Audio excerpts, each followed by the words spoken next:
अस्सलाम वालेकुम। मुझा मोज़िज़ ज़िले ठट्टे जा जेके चूंडियल नुमाइंदा साहिबान असीं गुज़ारिश करूं था अवां खे असांखे उम्मीद सिर्फ़ु पंहिंजे चूंडियल नुमाइंदनि मंझां ई आहे। असांजा ज़िले ठट्टे जा जेके नुमाइंदनि जेके कोशिशूं आहिनि उहे साराह जोॻियूं आहिनि, पर अञा असांखे बहितरीन जी उमेदु आहे। तव्हां बहितर कमु कयो आहे, पर असीं तव्हां मां जेका उमेदु रखूं था उहा बहितरीन जी रखूं था। हीअ असांजा नौजवान ज़िले ठट्टे जा डिप्राइव तरीक़नि जा वेटिंग वारा उमेदवार आहिनि। हिकु त इहे अहिड़ा मज़लूम आहिनि जेको मेरिट ते आहिनि, हिननि जो ॾोह इहो आहे त हीअ मेरिट ते आया आहिनि, हिननि कंहिंखे रुपयो कोन ॾिनो आहे, हिननि कंहिंखे टको कोन ॾिनो आहे। तंहिंजे करे हिन वेटिंग वारे उमेदवारनि खे वक़्तनि ब वक़्तनि ज़लील कयो पियो वञे, परेशान कयो पियो वञे। असीं वस वारनि खां गुज़ारिश करियूं था त असांजी जेके वेटिंग में सीटूं आहिनि उहे ज़ाहिर कयूं वञनि। असांजे ज़िले ठट्टे जे अंदरि जेका ब्यूरोक्रेसी आहे उहा हिकु बादशाहत क़ाइमु कयूं वेठी आहे। ज़िले ठट्टे जे अंदरि हिकिड़ी हिते ऑफिसरनि जी बादशाहत क़ाइमु आहे। उन बादशाह सलामत जे साम्हूं केरु ॻाल्हाए कोन थो सघे, उन बादशाह सलामत खां केरु पुछा कोन थो करे सघे त साईं असांजे ज़िले जे अंदरि प्राइमरी जूं ख़ाली सीटूं केतिरियूं आहिनि। अहिड़ो कमु पियो हले, हुननि कॾहिं बि नोटिस बोर्ड दीवारनि ते हया ई कोन्हनि का त असां हेतिरा माण्हू कंहिंसे भर्ती करे चुका आहियूं, असांजूं हेतिरियूं सीटूं, माना को बि कानून नाले जी शइ ठट्टे ज़िले जी हिन भर्तियुनि में असांखे नज़र न पई अचे। असीं वरी बि वस वारनि खां गुज़ारिश करियूं था त जेको कानून जेको तरीक़ेकार आहे उनखे फॉलो कयो वञे, हिननि मासूमनि खे परेशानियुनि अज़ियतनि खां बचाए वञे।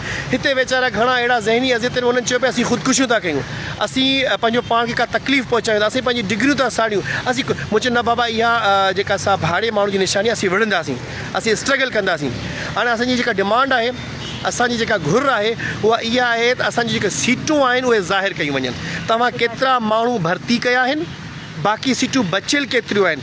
असांखे कास्ट सेंटर असीं चाहियूं, असांखे ख़बर आहे, असां पंहिंजी स्टडी कई आहे, असां तव्हां जूं पहिरियां वारियूं लिस्टूं बि ॾिठियूं आहिनि त तव्हां कंहिंखे ऑफर ॾिना हुया, कहिड़ा रहिजी विया। घणनि माण्हुनि PST खां JST जॉइन कयो आहे, उहे सीटूं वेकेंट थियूं आहिनि। उन खां पोइ इन 14 महीननि में जेको स्टे वारो पीरियड हुयो, उनमें घणा माण्हू जेके जेको आहे ॿिनि खातनि में हलिया विया ऐं सीटूं वेकेंट थियूं, के रिटायर थिया, के फोर्थ थिया, उहे सीटूं ख़ाली थियूं। असांखे सॼी स्टडी करियूं पिया, असां उहो सभु जेको सो टीम वर्क ठाही आहे। हिकिड़ी कलाकनि में असीं जेको सो 2-3 कलाक डेली वेहूं था, असीं पूरो असीं ॾिसूं पिया तव्हांजे कारनामनि नज़र आहे असांजी।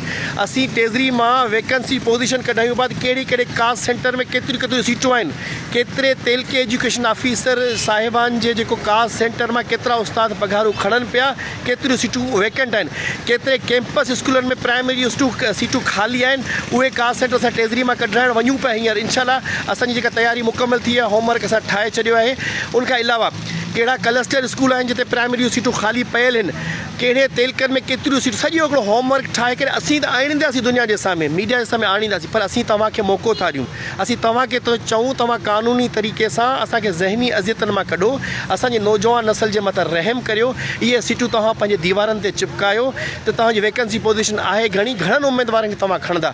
ईअं न थिए त सुभाणे कंहिं रस्ते ते, कंहिं गस ते, कंहिं तव्हांजे पोयां कुकूं थियनि, उलरू थियनि, तव्हांजे मथां ही नौजवान चिड़िया वेठा आहिनि। ईअं न त सुभाणे इन तव्हां ब्यूरोक्रेसी जेके ऑफिसर साहिब आहिनि, उन्हनि जे रस्ते ते किथे का अहिड़ी का ख़ुशगवार वाक़ियो न थिए तव्हांजे ख़िलाफ़ु। सो हिन नौजवान नसल सां, मुंहिंजे ठट्टे ज़िले जे नौजवाननि सां इहा मस्ती करणु बंदि कई वञे, अदरवाइज़ तव्हां पंहिंजा पाण ज़िम्मेवार हूंदा। ऐं असीं वरी बि जेका असांजा मालिक, असांजे ज़िले ठट्टे जा मालिक आहिनि, जेके चूंडियल नुमाइंदा आहिनि, उन्हनि जी कोशिशनि खे साराहियूं था। असीं वरी बि उन्हनि मां उमेदु रखूं था त तव्हां जहिड़े हिसाब सां हिन डिप्राइव तलकनि जे केस खे खणंदा अचो पिया, हींअर बि वेटिंग वारे मैटर में उनजी मालिकी कयो, बाक़ी ॾींहं थोरा बचिया आहिनि। इन जूं कानूनी रस्ता कढे सघजनि था, इन जे कानून, पर जेकॾहिं हक़ इंसाफ़ ब्यूरोक्रेसी कंदी त हीअ सभु भर्ती थी वेंदा।